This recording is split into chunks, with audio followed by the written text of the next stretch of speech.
महाराष्ट्र विधानसभा चुनाव के नतीजों पर चुनाव आयोग बुरी तरह फंस गया है, क्योंकि विपक्ष ने अब नतीजों के खिलाफ सुप्रीम कोर्ट का दरवाजा खटखटाने का ऐलान कर दिया है और विपक्ष के इस ऐलान ने चुनाव आयोग के साथ ही बीजेपी की भी चिंता बढ़ा दी है। पहले ही चुनाव आयोग पर कई गंभीर आरोप लगते रहे हैं। कहीं ना कहीं सुप्रीम कोर्ट को भी कई मामलों की जानकारी है, यानी सुप्रीम कोर्ट तक भी मामले पहुंचते रहे हैं। ऐसे में जब चुनावों में धांधली का मामला सुप्रीम कोर्ट पहुंच रहा है, वो भी तमाम सबूतों के साथ जो कि विपक्ष के पास हैं, तो फिर सुप्रीम कोर्ट चुनाव आयोग के खिलाफ कोई बड़ा एक्शन भी ले सकता है और इसी को लेकर चुनाव आयोग में खलबली मच गई है। तो क्या है विपक्ष की सुप्रीम कोर्ट से मांग और क्यों मामले के सुप्रीम कोर्ट में जाने से टेंशन में आ गया है चुनाव आयोग, इसी पर हम अपनी स्पेशल रिपोर्ट में करेंगे चर्चा। नमस्कार, मैं हूं अंशिता। जब से नए सीजीआई संजीव खन्ना ने अपना पदभार संभाला है, तभी से उनके सख्त रवैये की चर्चा हर तरफ हो रही है, क्योंकि उन्होंने पदभार संभालते ही एक के बाद एक ऐसे फैसले लिए जिसने केंद्र सरकार की नींद ही उड़ा दी। और खासकर डीवाई चंद्रचूड़ के फैसलों को जो उन्होंने बदला और जिस तरह की टिप्पणियां भी उनकी तरफ से आ रही हैं काम को लेकर, संविधान को लेकर, उस सब को देखते हुए केंद्र सरकार टेंशन में है। अब ऐसे में जैसे ही खबर आई कि विपक्ष ने सुप्रीम कोर्ट का दरवाजा खटखटाने का ऐलान किया है, तो जानकारों का दावा है कि कोर्ट से चुनाव आयोग को भी करारा झटका लग सकता है। तो अब एक सवाल यह भी उठता है कि आखिर ऐसे दावे क्यों किए जा रहे हैं। तो इसकी वजह है हाल ही में एक दूसरे मामले में सुप्रीम कोर्ट से चुनाव आयोग को करारा झटका लगा है। तो किस मामले में झटका लगा है, इस पर आगे चर्चा करेंगे, लेकिन पहले विपक्ष का प्लान क्या है चुनाव आयोग को लेकर, महाराष्ट्र चुनाव के नतीजों को लेकर, वो जान लेते हैं। तो जैसा कि आप जानते ही हैं, महाराष्ट्र में विधानसभा चुनाव के जो नतीजे आए हैं उसमें महायुति को जीत मिली है और इसके बाद से विपक्षी दल इसे स्वीकार नहीं कर पा रहे हैं।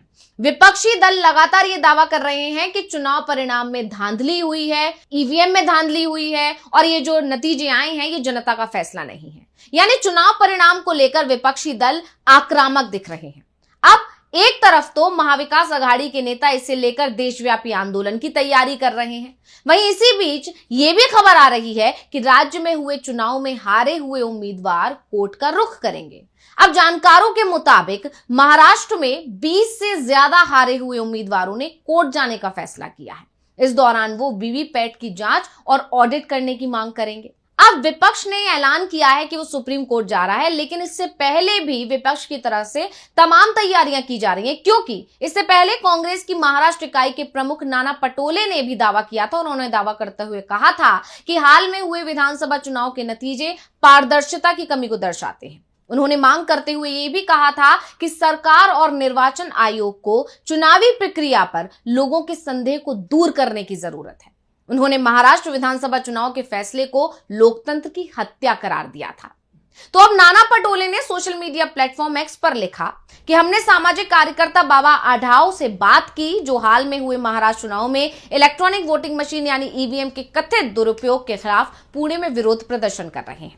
वह नाना पटोले से पहले कांग्रेस अध्यक्ष मल्लिकार्जुन खड़गे का भी बयान आया था। उन्होंने भी देशव्यापी आंदोलन का ऐलान किया था। क्या कुछ कहा था खड़गे ने, पहले सुन लेते हैं। मैं एक बात करूंगा, वो जरूर करूंगा, और हमारे अपोजिशन लीडर राहुल गांधी जी भी इसको मानेंगे।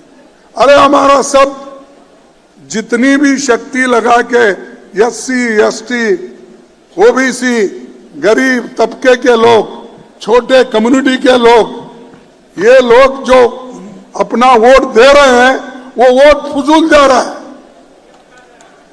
नहीं, वो ईवीएम छोड़ दो, हमको ईवीएम पीवीएम कुछ नहीं, हमको होना बैलेट पेपर पे वोट, बस।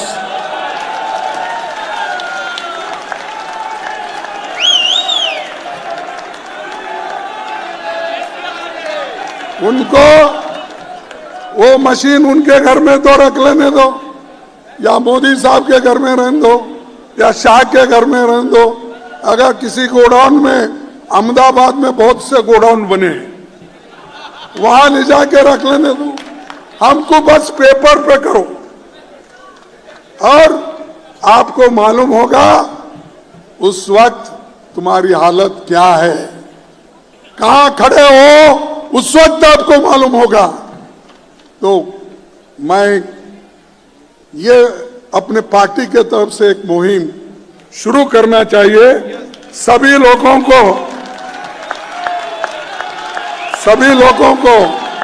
कहना चाहिए, सभी पार्टियों को भी हम कहेंगे, और राहुल गांधी जी के नेतृत्व में जैसा भारत जोड़ो यात्रा निकाले वैसा ही ये बैलेट पेपर हमको चाहिए। तो खरगे ने कहा था कि जिस तरह से राहुल गांधी के नेतृत्व में भारत जोड़ो न्याय यात्रा निकाली गई या भारत जोड़ो यात्रा निकाली गई, उसी तरह से ईवीएम के खिलाफ देश भर में आंदोलन किया जाएगा। और हम मांग करते हैं कि अब जो चुनाव हो वो बैलेट पेपर से होने चाहिए, ईवीएम को पूरी तरह से किनारे कर दिया जाना चाहिए, यानी ईवीएम से वोट नहीं पड़ने चाहिए। यानी ईवीएम को लेकर और चुनाव आयोग को लेकर विपक्ष एक पूरी प्लान बना रहा है। बाकायदा कांग्रेस की तरफ से एक बैठक बुलाई गई थी जिसमें पूरा प्लान तैयार किया गया था। अब इसी बीच में जैसे ही विपक्ष की तरफ से सुप्रीम कोर्ट जाने का ऐलान किया गया तो चुनाव आयोग टेंशन में आ गया है। महाराष्ट्र चुनाव के नतीजों के खिलाफ विपक्ष सुप्रीम कोर्ट जा रहा है। ऐसे में कहा जा रहा है कि संजीव खन्ना चुनाव आयोग के खिलाफ कोई बड़ा एक्शन ले सकते हैं। तो अब आपको ये बताते हैं कि आखिर ऐसे दावे क्यों किए जा रहे हैं। आपको बता दें कि सुप्रीम कोर्ट ने पोलिंग सेंटर्स पर मतदाताओं की संख्या 1200 से 1500 करने के एक फैसले पर चुनाव आयोग से जवाब मांग लिया है। कोर्ट ने चुनाव आयोग से 3 हफ्ते में संक्षिप्त हलफनामा दायर करने के निर्देश दिए हैं। सीजेआई संजीव खन्ना और जस्टिस संजय कुमार की बेंच ने चुनाव आयोग के वकील मनिंदर सिंह से फैसले के पीछे के तर्क को स्पष्ट करने का निर्देश दिया है। यानी कोर्ट ने कह दिया है कि जो भी आपने फैसला लिया है, यानी आपने 1200 से संख्या को बढ़ाकर जो 1500 किया है, इसके पीछे की आखिर वजह क्या है, क्या तर्क हैं आपके, वो जरूर स्पष्ट करें। हालांकि सिंह ने यह भी कहा कि पोलिंग सेंटर्स 2019 से वोटर्स की बढ़ी हुई संख्या को एडजस्ट कर रहे हैं।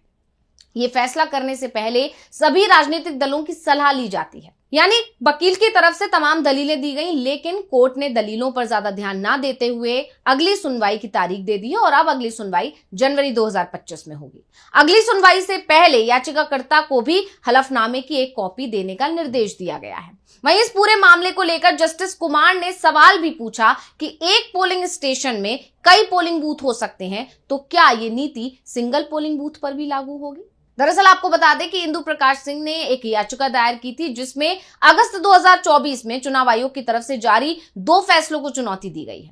इसमें देश के हर पोलिंग सेंटर में वोटर्स की संख्या बढ़ाने की बात कही गई है। याचिका में सिंह ने तर्क दिया है कि हर पोलिंग स्टेशन में वोटर्स की संख्या बढ़ाने का निर्णय मनमाना था और किसी भी डेटा पर आधारित नहीं था। अब आपको बताते हैं कि याचिका में आखिर क्या दावे किए गए थे। तो आपको बता दें कि 2011 से जनगणना नहीं हुई है, इसलिए निर्वाचन आयोग के पास वोटर्स की संख्या 1200 से बढ़ाकर 1500 करने के लिए कोई नया डेटा नहीं है। लिमिट बढ़ाकर आयोग ने पोलिंग सेंटर्स की ऑपरेशन स्किल से समझौता किया है। इसके कारण वोटर्स का बूथ पर वेटिंग टाइम बढ़ सकता है, भीड़भाड़ हो सकती है और मतदाता थक सकते हैं। एक वोटर को वोटिंग में लगभग 60 से 90 सेकंड लगते हैं। वोटिंग आमतौर पर 11 घंटे तक चलती है। इसका मतलब है कि हर पोलिंग स्टेशन पर केवल 495 से 660 लोग ही वोट कर सकते हैं। 65.7% के औसत को देखते हुए यह अनुमान लगाया जा सकता है कि 1000 वोटर्स के लिए तैयार एक पोलिंग सेंटर लगभग 650 वोटर्स को एडजस्ट कर सकता है। कुछ बूथ 85 से 90% के बीच भी है। अगर संख्या बढ़ती है तो लगभग 20% वोटर या तो वोटिंग टाइम खत्म होने के बाद भी लाइन में खड़े रहेंगे या फिर लंबे इंतजार के कारण अपने मताधिकार का प्रयोग करना छोड़ देंगे। विकासशील देश या लोकतंत्र में दोनों में से कोई भी बात स्वीकार नहीं है।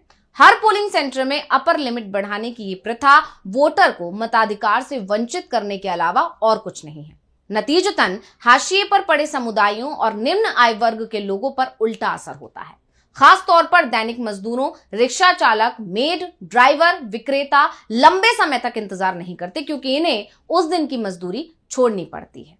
अब याचिकाकर्ता की तरफ से जो दावे किए गए हैं उसको देखते हुए सुप्रीम कोर्ट ने चुनाव आयोग को हलफनामा दाखिल करने के निर्देश दिए हैं और जल्दी से जल्दी दाखिल करने के निर्देश दिए। अब फैसला 2025 में जब सुनवाई होगी उसके बाद आएगा कि जो ये संख्या बढ़ाई गई है ये बढ़ी रहनी चाहिए या फिर चुनाव आयोग को अपना ये फैसला पलटना होगा। लेकिन जिस तरह से चुनाव आयोग के इस फैसले को लेकर सुप्रीम कोर्ट ने टिप्पणी की है या सख्त रवैया अपनाया है या तल्खी दिखाई है, इसको देखते हुए ये माना जा रहा है कि जब ये धांधली धांधली वाला मामला जाएगा और धांधली वाले मामले को भी इसी तरह से सुप्रीम कोर्ट तल्खी दिखाएगा और कोई फैसला देगा या जांच के फैसले देगा, तो उसके बाद चुनाव आयोग बुरी तरह फंस सकता है, गिर सकता है, क्योंकि इस बार विपक्ष के पास सबूतों की लंबी चौड़ी लिस्ट है। और यही वजह थी कि चुनाव आयोग ने आरोपों को खारिज तो किया था, लेकिन मिलने का समय भी दिया था। 3 दिसंबर को कांग्रेस के प्रतिनिधि मंडल को मिलने का समय दिया गया और इसके बाद से यह दावा किया जा रहा था कि चुनाव आयोग भी समझ रहा है